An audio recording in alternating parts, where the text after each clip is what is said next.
안녕하십니까. 핀테크와 행동제모 김영환 교수입니다. 저희들은 지금 효율적 시장 가설에 반대되는 증거들을 골라 모아서 보고 있습니다. 그래가지고 첫 번째는 모멘텀 트레이딩에 관한 걸 봤고, 오버리액션, 롱런 오버리액션 5년에 걸친 거 그런 걸 봤고요. 그 다음에는 그거 둘은 약형 효율적 시장 가설에 반하는 증거라 그랬죠. 그 다음에 그 사이즈 이펙트와 가치주의 이펙트, 그 효과에 대해서 배웠었고, 그거는 준강형 효율적 시장 가설에 반하는 증거로서 그거의 일부로서 봤습니다. 그 준강형 효율적 시장 가설에 반하는 증거는 또 다른 게 있다 그랬죠. 뭐냐면은 뉴스와 노뉴스에 대한 반응, 즉 뉴스에 대한 반응은 준강형 효율적 시장 가설에 맞긴 한데, 뉴스인 듯 뉴스 아닌 뉴스 같은 관심도, 그죠?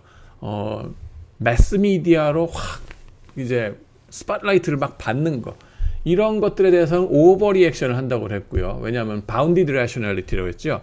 우리들이 제한된 합리성 때문에. 반면에 관심을 받지 못하는 어둠의 주식들, 어둠의 자식들이 아니라 어둠의 주식들, 얘네들에 대해서는 뭐라고요? 뉴스가 터져도 반응이 미미하다. 그러는 바람에 언더 리액션이 나온다라고 하는 거를 이번에 배우겠습니다. 예, 오버리액션 가지고서 제가 보여드린 거가 이제 CEO가 텔레비전 나와서 인터뷰할 때 확 주가 반응이 컸다가 확 내려오는 거 있었죠. 원상복귀하는 거, 그거 얘기고요. 그 다음에는 올라가는 점프하고 이것이 더 규모가 큰 거는 언제 더 크냐? 그 사람 CEO가 더 잘생겼을 때, 그리고 그 사람이 더 많은 긍정적인 단어로 자꾸 얘기를 할 때, 띄워주기, 주가 띄워주기, 이게 막 올라갔다가 내려오는 게 더 심해지는 거죠. 그때 공매도 치면은 돈을 벌 수 있겠다는 거죠, 헤지펀드 입장에서는. 그 다음에는 뭐 그 허당인 앵커맨 같은 사람들이 나와가지고 이 주식 띄워주려고 막 추천하고 막 이럴 때 떴다가 가라앉을 수 있다는 거예요. 조심하셔야 된다는 겁니다. 그때 사실은 공매도 하시는 게 좋다 했고, 강남 스타일, 그죠? 그 떴을 때 어떻게 됐는지 제 비디오를 보셨을 겁니다. 황당한 건 뭐였습니까? 거기서 네가 왜 거기서 나와 하는 게 있었죠. 유진 파마께서 시장은 효율적이라면서요. 근데 왜 버블 주식에 갖다가 들이댔냐고 하는 게 거기 나왔습니다. 그래서 그런 것들, 재밌는 현상들을 보셨습니다. 그리고 이번에 보실 거는 언더 리액션입니다. 어둠의 주식들이라고 보시면 되는데, 이익 공시 분기 실적 보고 혹은 연간 실적 보고를 했을 때, 그 earnings announcement라고 그러죠. 그때 서프라이즈가 있으면은, 그죠? earnings 서프라이즈가 뭐 있기도 하고 없기도 한데, 서프라이즈 기대치보다도 EPS 같은 실적이 기대보다도, 시장 애널리스트들의 기대치가 있을 거 아니에요. 그거 대비 얼만큼 더 크게 높게 나오느냐, 적게 나오느냐, 손실이 크게 나오느냐, 이런 거에 따라서 positive earnings surprise라고도 하고 negative earnings surprise라고도 합니다. earning surprise라고, earning season 뭐 이런 거 이렇게 신문에 나오죠. 그 얘기입니다. 근데 거기서 이제 어떤 식으로 나오느냐 보시면은 이익 공시를 한 다음 수개월간 지속적으로 주가가 한쪽 방향으로 계속 움직여 가더라 하는 겁니다. 이게 abnormal return을 나타낸다, cumulative abnormal return이 된다 그랬는데, 이상 수익률이라고 우리말로 얘기하고 누적적으로 이상 수익률을 생각해 볼 수 있습니다. 이 매일매일 이상 수익률이 있는데, 기대되는 수익률 대비, 기대 수익률 CAPM 했던 거 기억나시죠?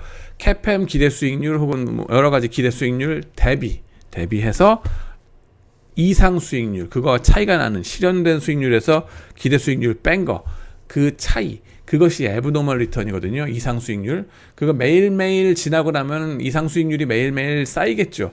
쌓아 보면 어떻게 되는가? 근데 이렇게 나온다는 겁니다. 보시면은 요 그래프가 뭐냐? 이것도 또 단순 무식하게 한 가지를 놓고 쫙 줄을 세웠다고 생각해 보세요. 회사들, 수천 회사들에 대해서 줄을 세우는데, 뭘 가지고서 줄을 세우느냐? 그 회사의 분기 실적 보고라고 칩시다. 그죠? 아니면 연간 실적 보고라고 할까요? EPS도 좋습니다. EPS로 이제 연간 실적 보고를 하잖아요. EPS가 뭡니까? Earnings per share. 뭡니까? 당기 순이익을 발행 주식수로 나눈 거죠. 주당 순이익입니다. Earnings per share. 이 Earnings per share를 가지고서 분기 실적 보고를 합니다. 분기 실적 보고를 하는 시점이 타임 제로예요. 타임 제로인데 분기 실적 보고가 어디 가느냐 보다도 분기 실적 보고가 그 애널리스트들이 회사의 발표 날 전에 애널리스트들이 먼저 예측을 하거든요. 삼성전자 이번에 분기 실적이 얼만큼 되겠다. 연간 실적이 얼마가 되겠다. 연간으로 통일해서 얘기하죠. 연간 실적이 얼마가 되겠다라고 예측을 합니다. 그럼 예측이 뭐 전보다 뭐 좋아졌을 것이다. 반도체 경기가 좋아서 혹은 나빴을 것이다. 이렇게 변할 수 있겠죠. 그죠? 근데 애널리스트들이 평균적으로 어떻게 그 EPS를 추정하느냐, 예측하느냐, 그 예측 추정치가 있을 거예요. 그 중간값. 그게 컨센서스 내지는 시장의 애널리스트들이 평균적으로 보통 바라보는 기대치가 되겠죠. EPS가 뭐 예를 들어서 10,000원이 되겠다. 주당 10,000원이 되겠다라고 예측을 한다고 쳐요. 그러면 그거 대비 실적치, 실제 발표하는 거, EPS가 얼마가 되는가? 10,000원이라고 예상했는데 정확히 10,000원이 나올 수가 있죠. 그러면은 서프라이즈가 있어요, 없어요? 없죠. 놀랄 게 없습니다. 정확히 맞춰서 놀란 거 말고, 어떻게 이렇게 정확히 맞췄을까? 그런 거 말고요. 대략 맞았으니까는 서프라이즈가 없다 보시는 거고, 맞춘 게 아니라 뭐 10,000원이라고 예측을 했는데, 100,000원이 나왔다. 엄청나게 높게 나오는 거죠. earnings positive surprise. 그다음에 10,000원 이득을 볼 거라 그랬는데, 100,000원 손해를 봤네? 완전 네거티브 토탈 서프라이즈죠.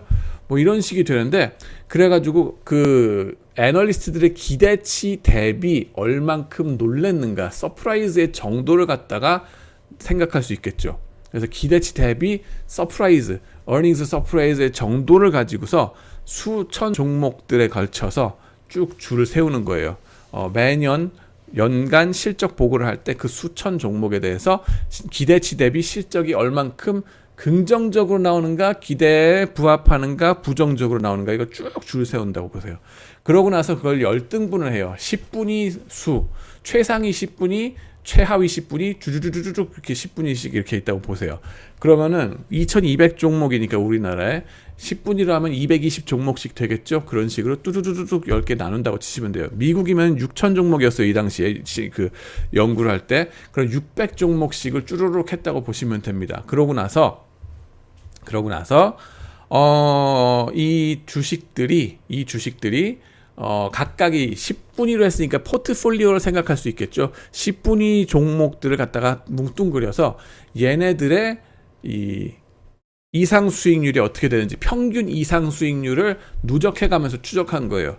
그래가지고 최상위 10분위 1, 2, 3, 4, 5분위 내지는 이 중간에 있는 애들은요 대략적으로 어떤 일이 벌어지느냐, 주식 그 보고를 한 다음, 주식이 아니라 실적 보고를 한 다음 날부터 이 earning을 쌓아 나가는 거예요. 실적 보고한 당일 거는 버립니다. 실적 보고한 당일 거 자체는 이 정도에 따라서 이게 막 엄청나게 달라지거든요. 그러니까 엄청나게 포지티브 서프라이즈면 높게 막 치솟고 네거티브 서프라이즈면 낮게 내려 꽂혀버리고 이런 게 여러 가지 종류가 막 나올 수 있거든요. 그래가지고 그 0 트레이딩 데이 제로는 버리고 트레이딩 데이 1부터 이걸 쌓아 나간다고 치시면 돼요. 그래가지고 보면은 어떤 식으로 패턴이 나와야 되느냐, 시장이 효율적이라고 치면은 이 가장 놀란 주식이건 가장 마이너스로 놀란 주식이건 상관없이 이 데이 1부터, 그죠? 어나운스를 한 다음 날부터는, 발표를 한 다음 날부터는 뚜렷한 어떤 방향으로의 움직임이 없어야 돼요. 그래서 그 자리에 그대로 있어줘야 된다. 그래서 여기까지 10, 50, 60 트레이딩 데이까지 쫙 누적시켜 봤을 때 0000000 해가지고 그냥 그 자리에 쭉 있어줘야 돼요. 그 자리에 쭉 있어줘야 되는데 그게 그렇게 안 벌어진다는 거죠. 아니 그런 일이 안 벌어진다는 거죠. 이것이 서프라이즈가 높으면 높을수록 그죠? 이것이 쭈루루루루루 미끄러져서 계속 포지티브리 올라간다는 거예요. 왜 그러냐는 거죠. 반면에 네거티브 서프라이즈면은 반대쪽으로 밑으로 쭈루루루 미끄러져 내려간다는 겁니다. 이게 뭐 같으냐 하면은 사실 여기에 딱 기대치에 이렇게 그 어나운스먼트 하자마자 쫙 올라가서 목표치까지 올라간 다음에 90도로 쫙 틀어가지고 직각 턴, 라이트 턴, 우회전, 직각 우회전을 팍 키는 거라고 보시면 돼요. 그 효율적 시장 가설이 직각으로 턴을 해가지고 쫙 가야 되는데 그렇게 못하고 어떻게 간다고요? 드리프트, 여러분들 스포츠카 몰아보시면 아시죠? 혹시 과속운전 조심하시기 바랍니다. 하지 마시고. 근데 드리프트란 거 아시죠? 직각으로 턴을 못하니까 어떻게 해요? 끼익 하면서 이렇게 가는 거예요. 그러면서 타이어 자국 쫙 나겠죠? 그걸 보시면 되겠습니다.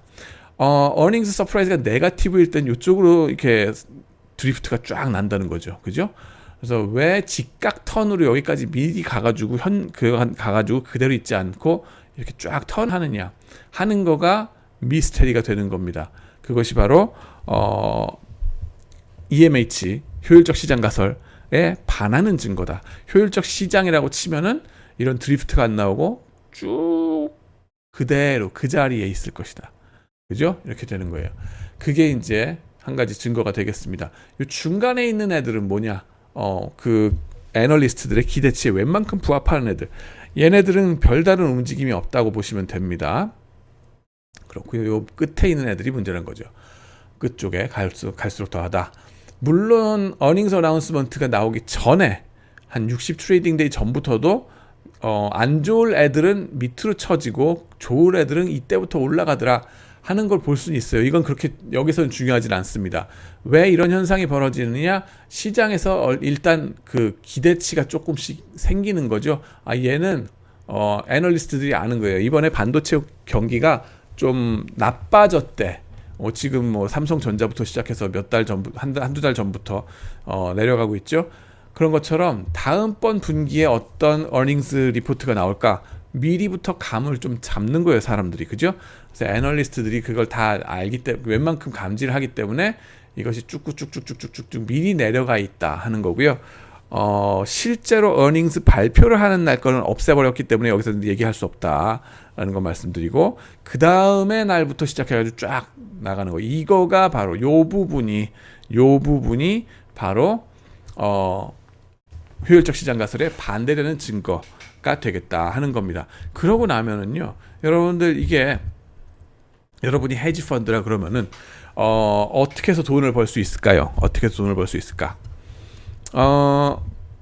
어닝스 서프라이즈 디그리 정도를 쫙 보는 거죠. 어닝스 서프라이즈 이 연간 실적 보고가 있을 때마다 주식들 수천 종목을 쫙 줄 세워가지고 제일 서프라이즈가 심한 포지티브 서프라이즈, 긍정적인 이 어닝스 서프라이즈가 심한 애들은 어떻게 하겠어요? 이때에 산다는 거죠. 롱 포지션 잡으면은 이만큼 돈을 벌겠다. 어느 정도인데요? 보시면은 한 2-3% 정도 60일에 걸쳐서 2-3% 정도 벌 수 있다 하는 거고, 맨 밑바닥에 있는 애들은 어떻게 해요?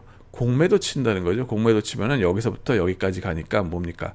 여기도 또 한 3%, 4% 정도 돈을 벌 수 있다 하는 걸 알 수 있습니다. 그래서 롱숏을 칠 수가 있죠. 여기서 먼저 숏을 칩니다. 그러면 얘가 어차피 내려갈 거 뻔하니까 60일 기다려서 여기 가서 잡는 거예요. 다시 숏 커버를 하면 3%. 그 다음에 얘는 그 돈 갖고서 숏 쳤으니까 여기서 캐시가 나오잖아요. 그걸 갖고서 얘네들을 사는 겁니다. 롱 포지션.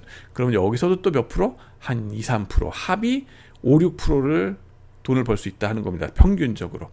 그래서 그런 얘기. 평균이니까 이게 뭐 확실하게 6%를 벌 수 있다가 아니라 불확실하지만은 그래도 평균적으로는 벌 수 있다 하는 얘기입니다. 쪽박 날 수도 있긴 합니다. 하지만 평균적으로 벌더라 하는 거예요. 이제 포스트 어닝스 어나운스먼트 드리프트라고 PEAD라고 얘기를 하기도 합니다. 그렇게 되고요. 이것이 이제 중강형 효율적 시장 가설에 반하는 증거다 하는 건데, 이런 현상이 왜 일어나느냐 하는 건데, 혹시 이런 어닝스 서프라이즈 관련해서 무슨 리스크가 있는 거냐, 어떤 리스크 팩터가 있어가지고 우리가 경제학적으로 뭔가 시스테매틱한 무슨 문제가 있는 건가 하는 이슈도 있고, 미스프라이싱이냐. 비헤이비어럴 파이낸스 가이드는 항상 이거 보면은 일단은 저 미스프라이싱인 것 같다. 캐팸이나 파마 프렌치 몇 팩터 모델 해도 저거는 설명을 못 해요. 계속적으로 나타납니다. 그래서 저런 것들이 뭐랄까 시장이 비효율적이라는 증거가 아닐까라고 얘기를 합니다. 그러고 나면 어떡합니까? 주가 예측하는 자산 가격 결정 모델, 캐팸을 처음에 썼다 그랬는데 그것도 부정확한 거라 그랬죠. 멀티팩터 모델 쓰거나 뭐 새로운 것들을 계속 써봐가지고 새로운 이게 캐팸 대비 요것이 보면은 캐팸을 썼을 때 CAPM을 썼을 때 대비 이상 수익률이라고 보시면 되거든요. 이런 것들 이상 수익률이 계속 누적적으로 나오니까는 이게 알파가 0이 아니다. 여긴 플러스로 시그니피컨트, 여긴 마이너스로 시그니피컨트 이렇게 된다. 이건 뭔가 문제 있다는 거죠. 그래서 그런 것들이 이제 얘기가 되는데, 그러고 보면 늘 하는 말은 뭐예요? 캐팸 모델 그거 원 팩터 모델 말고 투 팩터, 쓰리 팩터, 포 팩터 모델 계속적으로 써봐. 그러다 보면 이거 없어질 거야 라고 하는 거가 시카고, 미네소타 이쪽의 경제학자들 얘기고, 몇 팩터 모델을 아무리 써도 계속 있을 거야. 미스프라이싱이야 라고 하는 것이 비헤이비어럴 파이낸스 가이드이다 하는 겁니다. 네. 이런 이제 아노멀리들이 계속 생긴다 하는 거고요. 그 다음에는 또 이제 생각해야 될 게 뭐냐면, 이런 아노멀리 내지는 이렇게 이상 현상들, 이런 것들이 아까 3% 이렇게 해서 6% 정도 나온다 그랬잖아요. 그것이 일단 통계적으로 유의미하게 나오는가를 테스트해야 되고, 두 번째로는 그것이 6%라 그랬는데 이게 트랜잭션 코스트라고 그러죠. 거래 비용을 제하고도 돈이 되는가를 생각해 봐야 된다는 거예요. 평균적으로 포트폴리오에서 그 정도면은 웬만큼 돈을 벌 수는 있다는 거죠. 그 다음엔 또 뭐가 있냐면요, 이런 모델, 이런 파인딩들, 이런 기회들이 있다고 하는 게 계속 리서치를 통해서 나오잖아요. 파이낸스 리서치하는 사람들을 통해서. 그러고 나면은 사람들이 손 놓고 가만히 있는 게 아니라 뭐 합니까? 저기 물반 고기반이란다. 다 뛰어드는 거죠. 그럼 고기가 어떻게 돼요? 없어지죠. 그런 것처럼 잡아가서 없어지기 때문에, 그죠? 이제 있던 고기들이 다 없어지기 때문에 저런 드리프트들도 점점 없어지는 것도 사실입니다. 특히나 요즘은 뭐 트레이딩 같은 거를, 하이 프리퀀시 트레이딩, 나중에 우리 얘기할 텐데, 그런 것들이 들어서서 저런 걸 프로핏 테이킹 할 기회들을 자꾸 없앤다. 그래서 점점 더 시장을 효율화하고 있다 하는 것이 또 다른 얘기입니다. 그 다음에는 또 이런 것들이 계속적으로 일어나는지 시간에 걸쳐서, 뭐 시대에 걸쳐서 뭐 몇십 년대는 나왔는데 지금 최근 10년에 계속 여전히 나오는가, 이런 변화를 쭉 봐야 된다는 거고요. 그 다음에는 어느 나라 시장에서는 저런 게 나오는가, 그리고 어느 나라 시장에서는 안 나오는가, 이런 것들을 쭉 한번 봐야 된다는 겁니다. 인터내셔널 스터디가 그런 데서 또 의미가 있고요. 경제적으로 유의한가를 보시면은 아까 말씀드렸듯이 거래 비용을 제하고도 돈을 벌 수 있겠다 하면은 헤지펀드 매니저들 같이 이제 이 인더스트리에서 관심을 보이고 그렇게 하려고 합니다. 때로는 이게 거래 비용을 제하고 나면은 돈이 안 되는 트레이딩들도 있어요. 나중에 나올 겁니다. 그런 경우 어떻게 하느냐? 헤지펀드 매니저들이나 업계에서는 별로 관심 안 둬요. 근데 아카데미아 쪽에서는 여전히 교수들은 이런 걸 보고서 이제 계속 보고를 하고 또 관심을 가지고 연구를 합니다. 거래 비용 이내에서는 그런 아노멀리들이 나타나는 건 사실 당연하긴 하거든요. 근데 그런 것들이 또 아노멀리가 나오는 이상 현상이 나오는 원인들이 뭔가, 뭐 스포츠 센티멘트냐, 뭐 이런 것들, 그런 것들이 또 이제 재미있는 얘기거리죠. 그렇게 되고요. 네, 그렇고 그 다음에 흔히들 이런 아노멀리나 드리프트가 나왔을 때, PEAD라고 그러죠.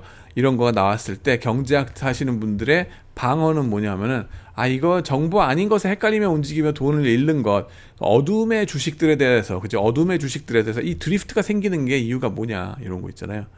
요런 드리프트가 생기는 이유가 뭐냐, 그랬을 때 흔히들 얘기하는 게 뭐예요? 얘네는 어둠의 주식들이라, 이 개인 투자자들이 제대로 관심을 두지 못해서 여기서 이렇게 나오는 거다.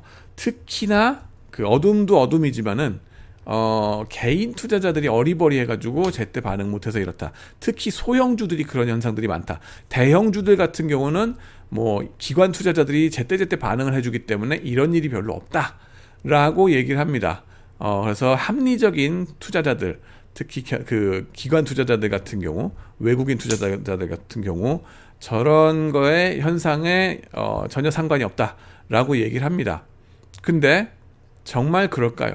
펀드 매니저는 사람 아닙니까? 하는 질문 할 만하죠? 근데 그래가지고 2000년대 내지 2000년대까지는 저런 것까지는 펀드 매니저나 기관 투자자들에 대해서는 의심을 별로 하질 않았어요. 우리 파마 할아버지 옳습니다. 기관 투자자들은 옳으시며 이런 뭐 항상 합리적이시며 경제학적이고 수학적인 아름다운 모델에 맞게 행동하시는 기관 투자자님들이 당신 말대로 그렇게 움직이고 저렇게 안 하는 사람들은 어리버리한 우리 같은 개미들일 뿐이옵니다 라고 좀 숙여 들어갔었어요. 근데 2010년대 지나면서 이제 고개를 들기 시작합니다. Behavioral Finance Guy들이 네가 왜 거기서 나와? 부터 시작해가지고 그 유진 파마 할아버지 왜 나오셨어요 거기? 그런 것처럼 도전을 하기 시작합니다. 그러면서 기관 투자자들은 멀쩡하니? 라는 걸 이제 물어보는 겁니다. 그러면서 걔네들은 사람 아니요? 하는 거죠. 사람이죠. 사람입니다. 그래서 분기 실적 보고에 대한 지연 반응 대부분 어떻게 나오느냐? 산만한 여건 때문이라고 보인다 하는 발견들이 나옵니다. 투자자 본인의 주의력 결핍증 때문이 아니라 동시다발적 발표로 정신이 없는 상황이 된다는 거예요. 내가 어리버리해서가 아니라 개인 투자자들이 어리버리해서 저런 게 나오는 게 아니라 아무리 내가 삼성생명 자산운용, 뭐 악사 자산운용 뭐 이런 것처럼 커다란 기관이라 하더라도 걔가 펀드 매니저라 하더라도 내가 들고 있는 주식들이 100개예요. 근데 이 100개 주식이 한날 한시에 다 같이 실적 보고를 해버리면 어느 주식부터 내가 반응해야 될지 막 헷갈리게 되죠. 정신 하나도 없을 거 아니에요. 물론 제 밑에 있는 애들을 시켜가지고 뭐 이것저것 다 이제 그 어닝스 서프라이즈를 다 체크해라 라고 얘기는 하겠지만 걔네들도 사람이거든요. 한계가 있어요. 능력의 한계가 다들. 그래서 보면은 이제 헐슐라이퍼, 리멘티오 2009년 논문을 보면 이런 얘기들 나옵니다. 분기 실적 보고가 다른 뉴스 발표들 혹은 다른 회사들의 실적 보고와 동시다발적으로 팍 터지면은 그러면 주가의 지연 반응이 더 심해지더라. 그렇게 겹쳐지는 애들이 더 심해지더라. 기관 투자자들조차도 인지 능력에 한계가 있기는 하더라 하는 걸 발표를 합니다. 네. 그렇게 되고 그다음에는 정신줄 놓는 때가 또 언제냐면 기관 투자자들이 또 느슨해지는 때가 언제냐면 주말입니다. 예, Friday, 그죠? 금요일 날에 얘네도 파티하고 싶거든요. 이런 때에 earnings announcement를 하면은 그런 애들이 드리프트가 더 심하더라 하는 것도 이 분들이 이제 연구에서 발표하십니다. 참고로 임 교수님은 이제 한국에서 이제 석사까지 하시고 가신 스타 교수님이시죠. 예, 그러시고 허슐라이퍼 교수님은 지금 남가주대학에 계신 행동재무의 최고봉인 교수님이십니다. 탑저널의 에디터시고 아메리칸 이코노믹 어소시에이션 최대 이코노믹 경제학회 회장이고 그러신 분입니다. 이제 주도권이 옛날엔 저 비헤이비어럴 파이낸스 가이드 이러고 있었으면 이제는 이제 메이저 스테이지에 같이 나와가지고 이렇게 한다라고 보시면 되고요.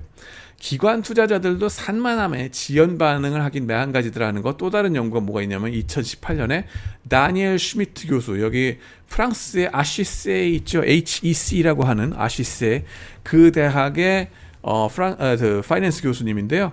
이분이 갖고 있는 거는 펀드 매니저들의 트레이딩 빅데이터를 갖고 있어요. 펀드 매니저들이 언제 몇 날 몇 시 몇 초에 바이셀을 했는가, 클릭을 했는가를 다 갖고 있어요. 유럽에서. 그러고서 보니까는 펀드 매니저들이 자기가 들고 있는 주식들 중에 분기 실적 보고를 동시에 하는 회사들이 많을 경우 해당 주식들을 바로 사고 팔지 못하고 느리게 지연 반응을 바이셀을 하더라. 그럼 돈 잃어버리시는 거죠. 그리고 액티브 펀드 매니저들일수록 이런 반응이 심하다. 패시브면 ETF 같은 거면 자동 트레이딩이 돼버리기 때문에 이런 걱정이 별로 없는데 이제 자기가 팔구를 사람 손가락으로 하는 그런 거일수록 이런 반응이 심하더라 하는 거죠. 로보 애널리스트나 이런 기계 트레이딩 같은 게 점점 더 필요할 수밖에 없고, 그런 게 들어서서 이런 핀테크가 들어서서 이런 비효율성을 없애준다 하는 거를 좀 알 수 있겠죠. 예, 그 다음에는 동시다발적 발표로 정신 못 차리게 되는 펀드 매니저들일수록 펀드 성과가 나쁘죠, 당연히. 그리고 거래 비용이 높고 처분 효과를 많이 보이더라. 이 처분 효과가 뭐냐 하면은 주식 투자에 있어서 스탈린 같은 적이다라고 이제 유튜버 강한국 선생은 얘기를 합니다. 이제 개인 투자자들도 그렇고 투자하는 데 있어서 양대 산맥의 적이 있다 하는 건데, 하나는 스탈린 같이 나쁜 놈, 다른 하나는 히틀러 같이 나쁜 놈, 이렇게 얘기를 하는데, 첫 번째가 이 처분 효과, 스탈린 같이 나쁜 놈이다. 두 번째가 근자감, 그죠? 근거 없는 자신감, 이 히틀러 같은 나쁜 놈이다 라고 얘기합니다. 여기 투자할 때 마음을 다스려라 라고 얘기 많이 하잖아요. 근데 이 처분 효과라는 거에 대해서도, 또 근자감에 대해서도 이번 학기에 걸쳐서 쭉 설명할 겁니다. 미리 요거 맛배기를 하자 그러면, 처분 효과란 뭐냐? 두 가지 형태로 나옵니다. 주식을 사놓고서, 그죠? 가격이 떨어져요. 카카오 샀는데 주식이 막 20% 막 떨어졌어. 내 손절매 생각하는 손절매 규칙이, 내가 20% 떨어지면 팔아야 돼요. 근데 지금 20% 딱 떨어졌어. 어떡합니까? 팔고서 손실을 실현할까요, 말까요? 존버를 한다는 겁니다. 이런 때 못 팔아요, 사람은. 존버를 시작합니다. 그게 망하는 지름길이다 하는 거예요. 그게 스탈린같이 나쁜 적이다, 처분 효과다 하는 거예요. 왜 그런 현상이 벌어지냐? 일단 파는 거가 너무나, 손실을 일으키는 거가 자기한테 너무나 고통스러운 거예요. 첫 번째로는 득보다 실하는 거가 몇 배로 고통스럽습니다. 나중에 또 여쭤볼 거예요, 이거에 관해서는. 또 그 괴로운 이유 중에 하나는 내가 바보 같은 그 주식 투자를 했구나 하는 걸 인정하기가 싫은 거죠. 그래가지고 존버를 하다가 계속 20% 떨어졌던 게 반토막이 나고, 그러면서 나중에 뭐합니까? 내가 죽을 때 아들한테 혹은 딸한테 물려주면서 내 손으로 못 팔겠으니 차라리 네가 팔아라, 이런 식이 된다는 거죠. 그게 손실 회피, loss aversion이 되겠습니다. 미련 때문에 못 팔았다네, 이겁니다. 서울 시스터즈입니까? 미련 때문에, 그렇게 하는 모습이 그렇다. 두 번째로는 또 뭡니까? 주식을 사가지고 이렇게 뚝 떨어졌다가 다시 반등해서 올라가요. 다시 카카오가 개인을 하기 시작하네. 그럼 어떡합니까? 원금 회복이 딱 되는 순간 어떡할까요? 계속 존버를 해야 될 것 같죠? 근데 못 버티고 약간만 1% 2%만 올라가도 확 팔아버린다는 거예요. 너무 일찍 팔아요. 너무 일찍 팔아요. 왜 너무 일찍 팔까 하는 건데, 모멘텀이 있으면은, 그죠? 올라가는 건 더 모멘텀이 있을 거 아니에요. 그걸 믿고서 계속 버텨야 되는데, 버티지 못하고 일찍 확 해버리고서 등짝 스매싱 딱 되는 거죠. 그러면 뭡니까? 이게 왜 이런 식의 현상이 벌어지는가? 소확행, 게인 시츄에이션, 뭔가 받을 거가 되면은 조금 줘도 좋으니까 확실하게 지금 빨리 내 손 안에 이 새가 있을 때 빨리 확 잡고 싶은 거예요. 더 큰 게 오길 기다리기보다. 이런 것들이 이제 앞으로 나올 개념들입니다.